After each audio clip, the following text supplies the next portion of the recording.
سورہ بقرہ کی آیت نمبر 185 ہے۔ اعوذ باللہ من الشیطان الرجیم، بسم اللہ الرحمن الرحیم۔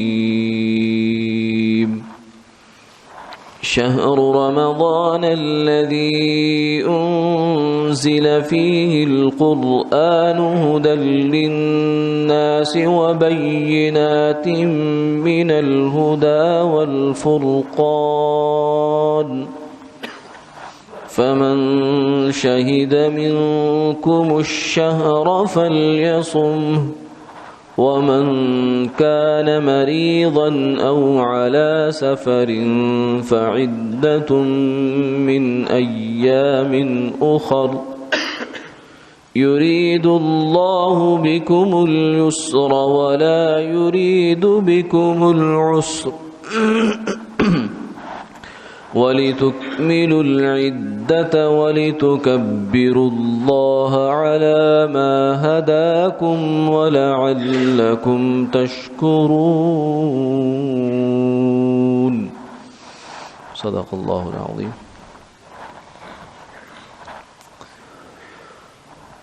وہ تھوڑے دن ماہ رمضان ہے جس میں قرآن مجید بھیجا گیا ہے، جس کی ایک صفت یہ ہے کہ لوگوں کے لیے ہدایت کا ذریعہ ہے، اور دوسری صفت یہ ہے کہ اس کے احکامات بہت کھلے کھلے اور واضح ہیں، اور یہ ان کتابوں میں سے ایک ہے جو ہدایت بھی ہیں اور حق اور باطل میں فیصلہ کرنے والی بھی ہیں۔ تو جو شخص اس ماہ میں موجود ہو اس کو ضرور اس میں روزہ رکھنا چاہیے، اور جو شخص بیمار ہو یا سفر میں تو دوسرے دنوں کا اتنا ہی شمار کر کے ان میں روزہ رکھنا اس پر واجب ہے۔ اللہ کو تمہارے ساتھ احکام میں آسانی کرنا منظور ہے، اور تمہارے ساتھ احکام و قوانین مقرر کرنے میں دشواری منظور نہیں، اور تاکہ تم لوگ ایام ادا یا قضا کی شمار کی تکمیل کر لیا کرو، اور تاکہ تم لوگ اللہ کی بزرگی اور ثنا بیان کیا کرو، اس پر کہ تم کو ایک ایسا طریقہ بتلا دیا، اور اس پر تاکہ تم اللہ کی اس نعمت کا شکر ادا کرو۔ گزشتہ آیات میں روزے کے بارے میں اجمالاً بیان کیا گیا تھا کہ روزہ اللہ کی جانب سے ایک فرض ہے، اور فرمایا کہ یہ چند دن ہیں۔ آپ صلی اللہ علیہ وسلم نے فرمایا کہ اگر میری امت کو یہ معلوم ہو جائے کہ ان کے لیے رمضان میں کتنا اجر ہے، کتنا ثواب ہے اور کتنی فضیلت ہے، تو امت یہ خواہش کرے گی، تمنا کرے گی کہ کاش سارا سال رمضان ہوتا، ہر روز رمضان ہوتا۔ اور امر واقعہ ہے کہ ہماری چونکہ ہمتیں کم ہیں، جیسے کہ آج کی آیات میں اللہ نے اس طرف اشارہ بھی فرمایا کہ اللہ ہمیں مشقت میں نہیں ڈالتے، انسان کو اتنا ہی کام دیتے ہیں جتنی اس کے اندر بوجھ اٹھانے کی صلاحیت ہے۔ لا یکلف اللہ نفسا الا وسعها، اللہ وسعت کے مطابق ہی کسی کو کے اوپر بوجھ لادتے ہیں،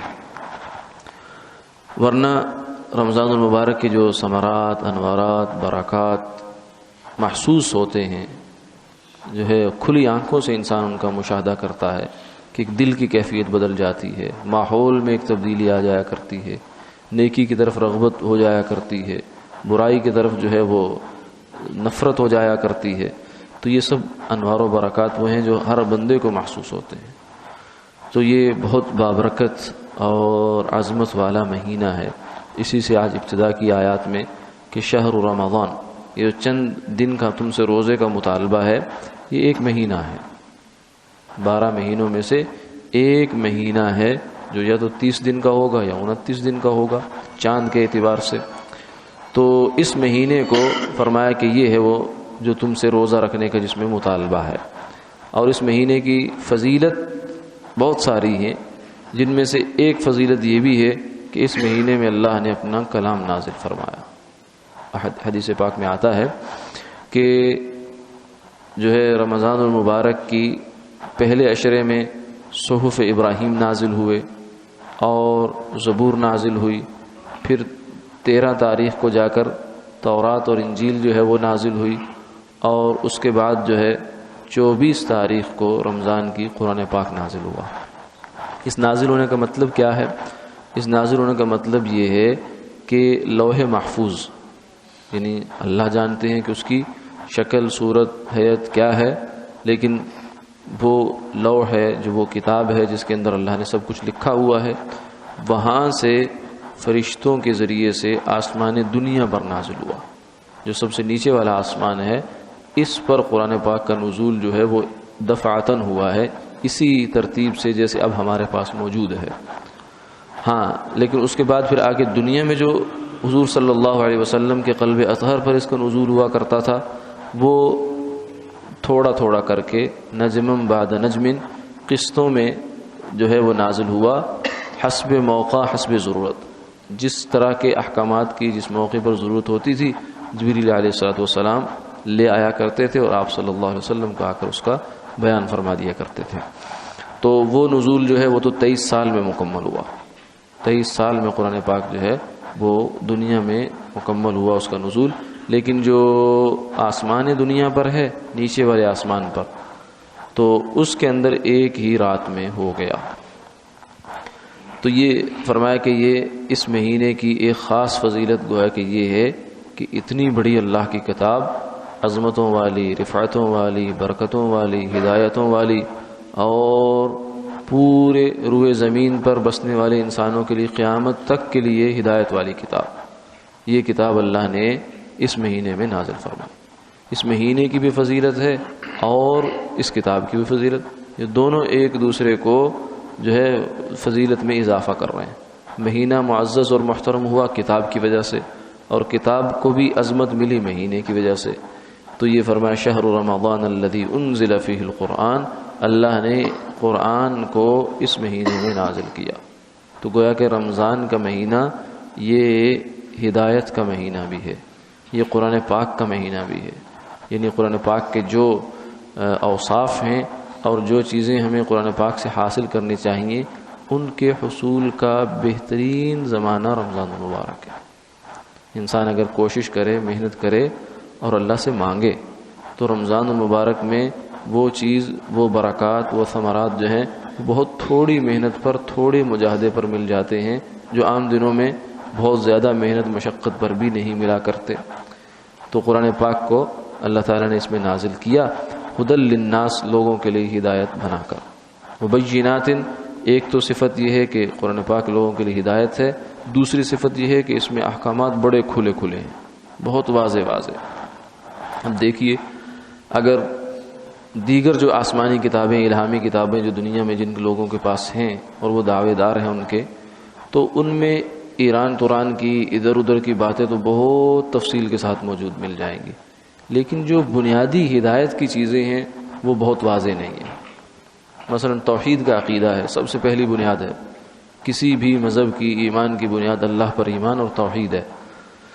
ہندوؤں کی کتابوں میں کہیں کھود کرید کر کے آپ کو توحید برآمد کرنی پڑے گی، کشید کرنی پڑے گی۔ تورات انجیل میں بھی ایسا ہی ہے، یعنی اس بنیادی عقیدے کا بہت زیادہ وضاحت کے ساتھ نہیں ہے۔ توحید کو ثابت کرنے کے لیے خاصہ تکلف سے کام لینا پڑتا، کہیں کہیں موجود ہیں، اشارے موجود ہیں، لیکن اتنی وضاحت کے ساتھ جتنے قرآن پاک نے اس چیز کو لیا ہے، اور پھر رسالت کا عقیدہ، اور پھر آخرت کا عقیدہ، اور پھر جو ہے فرشتوں پر ایمان، کتابوں پر ایمان، ایمانیات کی بنیادیں، اور پھر انسانیت کے لیے زندگی گزارنے کے جو اصول ہیں جن سے انسان صحیح دنیا کی زندگی گزار سکتا ہے، وہ بہت واضح واضح کر کے اور بہت کلیئر کر کے دے دیے ہیں، جس میں کوئی اب ایسا نہیں ہے کہ آدمی کہے کہ مجھے سمجھ نہیں آتی یا مجھے پتہ نہیں چلتا قرآن پاک پڑھنے سے کہ یہ احکامات کیا ہیں۔ قتل نفس کو حرام کر دیا، شرک کو حرام کر دیا، بے گناہ کسی کو مارنے کو حرام کیا، زنا کو حرام کیا، حرام کے مال کو حرام کیا، اور اس کے علاوہ جتنے بھی دیگر گناہ ہیں جو موٹے موٹے انسان کے لیے نقصان دہ، ان کو بہت کھول کھول کر بیان کر دیا۔ تو یہ قرآن پاک کی ایک صفت ہے جو گزشتہ کتابوں کے سے اس کو نمایاں کرتی ہے۔ بینات من الہدی والفرقان، اس میں ہدایت بھی ہے اور حق اور باطل میں بہت کھلا کھلا امتیاز بھی ہے۔ یعنی قرآن پاک صرف جو ہے وہ ایک ہی چیز مثبت چیز بیان نہیں کرتا، بلکہ غلط چیز کو بہت واضح کر کے اس کی تردید بھی کرتا کہ یہ حق ہے یہ باطل ہے. اور یہ بھی قرآن پاک کی صفت ہے کہ وہ پچھلے نظریات کو، غلط نظریات کو کلیئر کر کے دے دیتا ہے کہ یہ غلط بات ہے، تاکہ آدمی اس سے بچ جائے اور اس کو کہیں مغالطہ اور مشابہ جو ہے وہ نہ لگے. تو فرمایا کہ اس مہینے میں من شہد منکم الشہر فلیصمہ، جس بندے کو بھی اس مہینے میں پہنچ جائے، موقع مل جائے تو روزہ رکھے. کیوں؟ اس لیے کہ رمضان المبارک کا روزہ اگر آدمی عذر کے بغیر چھوڑ دے، عذر کے ساتھ چھوڑنا تو آگے آ رہا ہے، مرض ہے یا سفر ہے، تو عمر بھر کے روزے بھی اس کی تلافی نہیں کر سکتے. جو رمضان میں روزہ رکھنے کی فضیلت ہے، جو اجر ہے، جو ثواب ہے، قضا تو ہو جائے گی، لیکن جو برکت اس میں حاصل ہو سکتی تھی وہ دوبارہ نہیں حاصل ہو سکتی، کیونکہ اگلے رمضان میں تو اگلے رمضان کا روزہ ہوگا. اس کے علاوہ سال کے باقی 11 مہینے ہیں، ان 11 مہینوں میں تو وہ فضیلت نہیں ہے. اللہ کی رحمت اس طرح سے انسان کی جانب متوجہ نہیں ہوتی جیسا کہ رمضان المبارک میں متوجہ تھی. تو اس لیے عمر بھر کے روزے بھی اس کی تلافی نہیں کر سکتے. اس لیے رمضان فرمایا کہ جب آ جائے تو اس کو غنیمت جانو، اس میں روزہ رکھو. ہاں ہر حال میں نہیں ہے، کچھ صورتوں میں تخفیف ہے، جیسے کل بھی بیان ہوا تھا، مرض ہے یعنی بیماری ہے، روزہ رکھ ہی نہیں سکتا، یا رکھ تو لے گا مگر بیماری بڑھ جائے گی، مشقت ہوگی، بیماری بڑھ جائے گی اور روزہ رکھنا نقصان دہ ہے تو روزہ چھوڑ سکتا ہے. یہ سفر ہے اور سفر میں مشقت ہے تو روزہ چھوڑا جا سکتا ہے، لیکن فرمایا کہ اس کو پھر دوسرے دنوں میں جا کر پورا کر لینا. یرید اللہ بکم اليسر ولا یرید بکم العسر، اللہ تمہارے ساتھ آسانی کا معاملہ کرتا ہے. یہ بہت بہت بڑی جو ہے ہمارے لیے ایک تسلی کا سامان ہے کہ اللہ تعالیٰ دین کے کسی بھی حکم میں ہمیں مشقت میں نہیں ڈالنا چاہتے. اللہ کو کیا ملے گا ہمیں ہماری مشقت سے یا ہماری عبادات سے؟ اگر وہ ہمارے اوپر روزہ رمضان کا فرض کرتے ہیں تو اس سے ان کا کیا فائدہ، اور اگر ہم نہیں رکھتے تو اس سے ان کا کیا نقصان؟ نقصان تو انسان اپنا کرتا. اگر پوری دنیا جو ہے وہ اطاعت گزار ہو جائے، عبادت شعار ہو جائے، تو اللہ کی قدرت میں ایک ذرے کا اضافہ نہیں ہوتا. اور اگر پوری کائنات نافرمان ہو جائے اعلیٰ پیمانے پر، اعلیٰ درجے پر جا کر، تو اللہ تعالیٰ کی قدرت میں ایک ذرے کا فرق نہیں ہے. وہ تو صمد ہے، وہ خالق ہے، وہ تو مخلوق سے بالکل متاثر ہونے والا نہیں ہے. اگر مخلوق اس پر اثر انداز ہو تو پھر وہ خالق نہیں ہے، وہ خدا نہیں ہے. تو اس لیے فرمایا فائدہ تو تمہارا ہے. ہاں اسی فائدے میں اللہ نے پھر احکامات میں بہت رعایت رکھی ہے کہ صحت کے احکامات اور رکھ دیے، اقامت کے احکامات اور رکھ دیے، مرض کے احکامات اور رکھ دیے. کتنی آسانی، نماز میں بھی آسانی، بیماری میں اور حالت ہے، تیمم کر کے پڑھ لو، بیٹھ کر پڑھ لو، لیٹ کر پڑھ لو، اشارے سے پڑھ لو صحیح، بس کسی طریقے سے بس جو ہے گھسٹتے بھی جنت میں داخل ہو جاؤ. بس اللہ تعالیٰ تو یہ چاہتے ہیں، یرید اللہ بکم اليسر.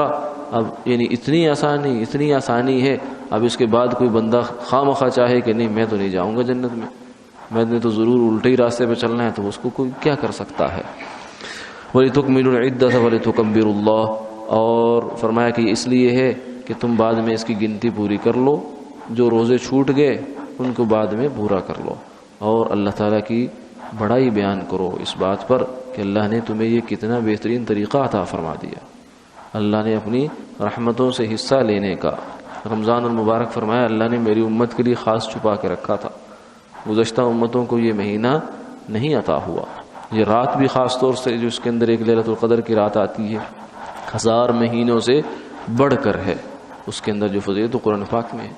لیلۃ القدر خیر من الف شہر، کہ ایک رات 1000 مہینوں سے بڑھ کر 83 یا 84 برس کی عبادت مسلسل انسان کرتا رہے، مسلسل، تو جتنا اجر ثواب اس کو ملے گا اس کے برابر بھی نہیں بلکہ اس سے بڑھ کر ہے. خیرن کہا ہے، اس کے برابر نہیں کہا، اس سے بڑھ کر. اب کتنی بڑھ کر ہے اللہ جانتے ہیں کہ کتنا بڑھ کر ہے اور کس کو کتنا اس میں سے اللہ تعالیٰ عطا فرماتے ہیں. تو یہ سب نعمتیں ہیں اللہ کی جو دینے کے بہانے ہیں. رحمت حق بہانہ می جوید، اللہ تعالیٰ کی رحمت جو ہے وہ تو بہانے تلاش کرتی ہے.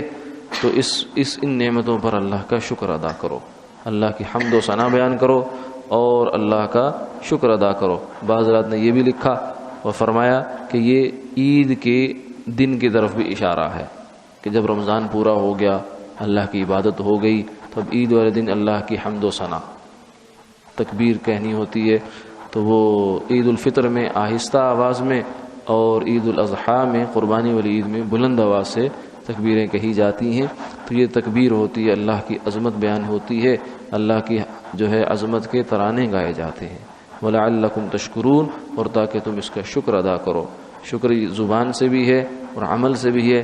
عملی شکر یہ ہے کہ جو نعمت اللہ نے عطا فرمائی ہے اس میں اپنے آپ کو لگا دو، کھپا دو، تھکا دو، کیونکہ زندگی کا کوئی بھروسہ نہیں ہوتا کہ ایک رمضان انسان کو ملا ہے، اگلا ملے کہ نہ ملے، پھر حسرت نہ رہ جائے۔